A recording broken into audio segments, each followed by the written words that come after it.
یہ جو مسجد قباء ہے یہاں پر جو ہے وہ بابرکت کنواں ہے بیر اوریس یا بیر خاتم، جہاں پر آپ صلی اللہ علیہ وآلہ وسلم کی مہر نبوت والی انگوٹھی حضرت عثمان سے گری تھی۔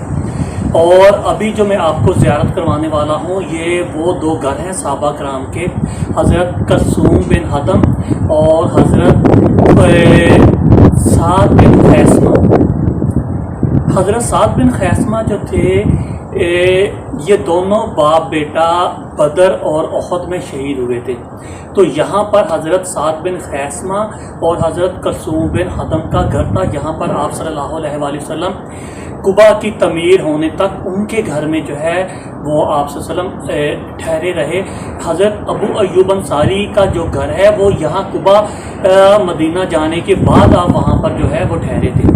تو یہ پہلے گھر ہیں مدینہ کے جہاں پر آپ صلی اللہ علیہ وآلہ وسلم جو تھے وہ ٹھہرے تھے، حضرت سعد بن خیثمہ اور حضرت کلثوم بن حدم کے۔ اور حضرت سعد بن خیثمہ جو ہے یہ دونوں باپ بیٹا بدر میں اور احد میں شہید ہو گئے تھے۔ تو یہ آپ یاد رکھیے گا، یہاں یہ بہت اہم لوکیشن ہے بیر اوریس، جہاں پر ختم نبوت والی انگوٹھی گری، جس کے بعد جو ہے آپ صلی اللہ علیہ وسلم کے بعد حضرت عثمان کے دور میں وہ گری، حضرت عثمان کے ہاتھ سے، اور پھر اسلام میں فتنوں کا دور شروع ہو گیا۔ یہ حضور پاک کی وہ انگوٹھی تھی جو آپ پہنا کرتے تھے اور یہی انگوٹھی کی مہر لگتی تھی سارے خطوط پہ، اور اس کا پانی جو ہے وہ جنت کے چشموں میں سے ایک چشمہ ہے۔ آپ صلی اللہ علیہ وسلم اس کا پانی استعمال کیا کرتے تھے، یہ مدینہ کے ان 7 کنووں میں شامل ہے۔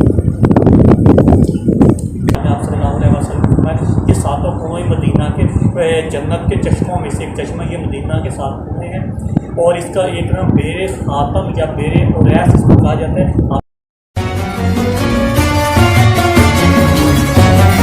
یہ اسلام کی پہلی مسجد قباء ہے، اس کے باہر والا حصہ محراب کی طرف، یہ اس کا کارنر والا مینار ہے۔ مینار کے بالکل نیچے جو ہے، نیچے والی یہ جگہ، یہ عظیم جگہ جو اب اس صحن کا حصہ ہے، یہ ایک عظیم صحابی حضرت سعد بن خیثمہ رضی اللہ تعالیٰ عنہ کا گھر تھا۔ یہ پورا حصہ یہ والا یہ ان کا گھر تھا، اب پورا صحن کا حصہ بنا دیا گیا ہے۔ عام طور پر اس کی کسی عام بندے کو پتہ نہیں چلے گا کہ یہ جو جگہ ہے یہ حضرت سعد کا گھر تھا۔ اسی جگہ پر آپ صلی اللہ علیہ وآلہ وسلم جب ہجرت کر کے مدینہ تشریف لائے تو اسی گھر میں آپ صلی اللہ علیہ وآلہ وسلم ٹھہرے تھے، حضرت ابو ایوب انصاری میزبان رسول کے گھر میں قیام کرنے سے پہلے۔ اس جگہ پر ایکچولی آپ صلی اللہ علیہ وآلہ وسلم جو لوگ تھے ان سے ملاقات کے لیے آپ اس مکان میں ٹھہرے ہوئے تھے۔ یہاں پر آپ جب ٹھہرتے تو اصحاب اور دوسرے مدینہ والے اسی جگہ پر آ کر آپ سے ملاقات کرتے تھے۔ حضرت سعد بن خیثمہ رضی اللہ تعالیٰ عنہ کی غزوہ بدر میں شہادت ہوئی، اور ان کے والد حضرت خیثمہ رضی اللہ تعالیٰ عنہ کی غزوہ احد میں شہادت ہوئی۔ یہ دونوں باپ بیٹا بہت جلیل القدر اصحاب میں سے تھے، اور آپ صلی اللہ علیہ وآلہ وسلم کے مدینہ تشریف لانے سے پہلے ہی مکہ میں بیعت عقبہ اولا اور ثانیہ کے موقع پر بیعت کر کے اسلام قبول کر چکے تھے، اور مدینہ میں آپ صلی اللہ علیہ وآلہ وسلم کی طرف سے اسلام کے نقیب یعنی اسلام کی دعوت دینے والے نقیبوں میں سے آپ کا نام بھی شامل تھا، جو مدینہ میں اسلام کی تبلیغ کرتے تھے۔ یہ حضرت سعد کا گھر تھا جو اب مسجد نبوی کی باہر والی توسیع میں شامل ہو چکا ہے، مسجد قباء کی باہر والی توسیع میں شامل ہو چکا ہے۔ یہ جو کھجوروں کے درخت ہیں یہ اس جگہ پر عظیم کنواں بیر اوریس یا بیر خاتم تھا، جس کے بارے میں آپ صلی اللہ علیہ وسلم نے فرمایا کہ یہ جنت کا چشمہ ہے، اور جب آپ مسجد قباء تعمیر فرما رہے تھے تو اسی کنویں کے پانی سے گارا بنایا جاتا تھا، اور آپ نے اس کا پانی بہت دفعہ استعمال کیا، نوش فرمایا، اور فرمایا کہ اس کا پانی جنت کا چشمہ ہے۔ اور اسی کنویں میں حضرت عثمان غنی رضی اللہ تعالیٰ عنہ کے ہاتھوں آپ صلی اللہ علیہ وسلم کی جو مہر نبوت والی انگوٹھی تھی اسی کنویں میں گر گئی، اور بہت تلاش کرنے کے بعد بھی وہ انگوٹھی پھر نہیں ملی تھی۔ بعد میں اب آل سعود نے یہاں پر کنویں کو مسمار کر کے یا کنویں کو پور کے یہاں کو روڈ بنا دیا ہے۔ اب چاہتے تو وہ یہ کنواں بچ سکتا تھا کیونکہ یہ سائڈ پہ ہے، صرف اوپر کھجوروں کے درخت لگا دیے ہیں، یہ ساتھ میں بور ہے، بور کے ساتھ ہی یہ کھجوروں کے درخت ہیں۔ عثمانی دور میں، ترکوں کے دور میں کنویں کے اوپر گنبد بنا ہوا تھا، محراب اس کو آپ کہہ سکتے ہیں، گنبد کہہ سکتے ہیں، اوپر قبا کہہ سکتے ہیں یا قبا، وہ اس کے اوپر بنا ہوا تھا، لیکن انہوں نے جب اس کی تصحیح کی ہے روڈ کی تو اس کو شہید کر دیا، کنویں کو پور دیا اور پور کے اوپر گھاس لگا کے یہ کھجوروں کے درخت لگا دیے. تو چاہتے تو وہ اس عظیم زیارت گاہ کو بچا سکتے تھے، لیکن جان بوجھ کے اس کو نہیں بچایا گیا، اس کو جان بوجھ کر اس کو پاٹ دیا گیا، اس کے اوپر درخت لگا دیا گیا.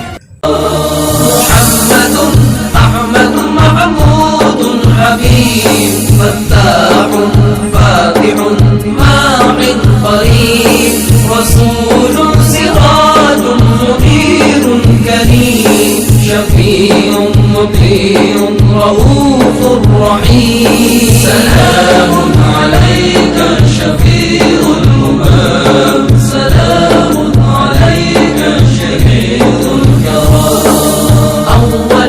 یہ والی جگہ جو ہے یہاں پر بیر اوریس یا بیر خاتم تھا. مسجد قباء جو تاریخ اسلام کی پہلی مسجد ہے جہاں پر 2 رکعت نفل جو ہے وہ 1 عمرے کے برابر ہے. لیکن ابھی مسجد قباء کے پاس جو زیارت ہے میں ابھی آپ کو وہ کروانے والا ہوں، یہ ہے بیر خاتم یا بیر اوریس. یہ وہ کنواں ہے جس کے بارے میں آپ صلی اللہ علیہ وآلہ وسلم نے فرمایا اس کا پانی جنت کے چشموں میں چشمہ ہے. یہ مدینہ کے ان 7 کنووں میں شامل ہے جن کو جنت کے چشمے کہا گیا ہے.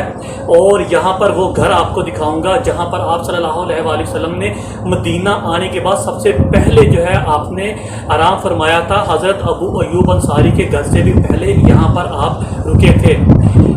ان صحابہ کے گھر کی میں آپ کو لوکیشن دکھاؤں گا، اور وہ کنواں جس کو کہا گیا کہ اس کا پانی جنت کے چشموں میں چشمہ ہے. اور اس کی ایک اور بھی بہت اہم وجہ ہے، وہ بھی آپ کو میں دکھاتا ہوں. یہاں پر ابھی فوارہ بنا ہوا ہے، آپ دیکھیں میرے ساتھ. آپ دیکھیں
اور اس جگہ پر حضرت کلثوم بن حدم رضی اللہ تعالیٰ عنہ کا گھر تھا. آپ بھی بہت جلیل اور قدر صحابی تھے، بزرگ صحابی تھے، اور آپ قبیلہ اوس میں سے تھے، انصاری تھے آپ، یعنی مدینہ کے رہنے والے.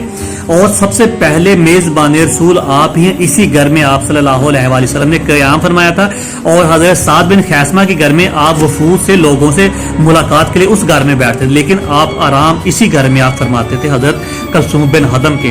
اس لیے سب سے پہلے جو میزبان رسول ہیں حضرت ابو ایوب انصاری سے پہلے یہ حضرت سعد بن کلثوم بن حدم رضی اللہ تعالیٰ عنہ ہی ہیں. اور یہ پہلے صحابی ہیں جنہوں نے آپ صلی اللہ علیہ وآلہ وسلم کے مدینہ تشریف لانے کے بعد سب سے پہلے انہی کی وفات ہوئی ہے، یعنی یکم ہجری میں. یہ بہت جلیل اور قدر صحابی ہیں. صرف یعنی 1 سال ہی رسول پاک صلی اللہ علیہ وآلہ وسلم کے ساتھ رہے ہیں، لیکن ان کو وہ مرتبہ حاصل ہوا ہے جو کسی بھی صحابی کو کم ہی حاصل ہوا ہے۔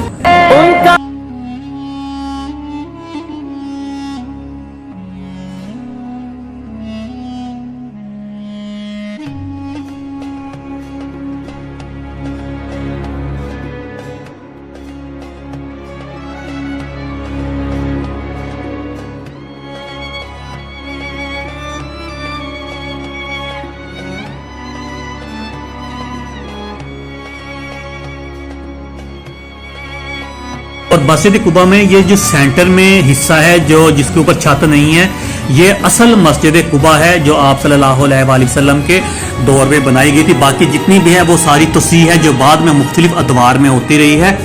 اصل مسجد وہی ہے، اتنی ہی ہے جہاں پر جو اوپر چھت نہیں ہے، یہ یاد رکھیے گا۔ باقی یہ ساری توسیع ہے، جتنی بھی آپ دیکھ رہے ہیں یہ ساری توسیع ہے جو مختلف ادوار میں مختلف بادشاہوں اور خلفاء کے دور میں ہوتی رہی ہے۔ میرے نبی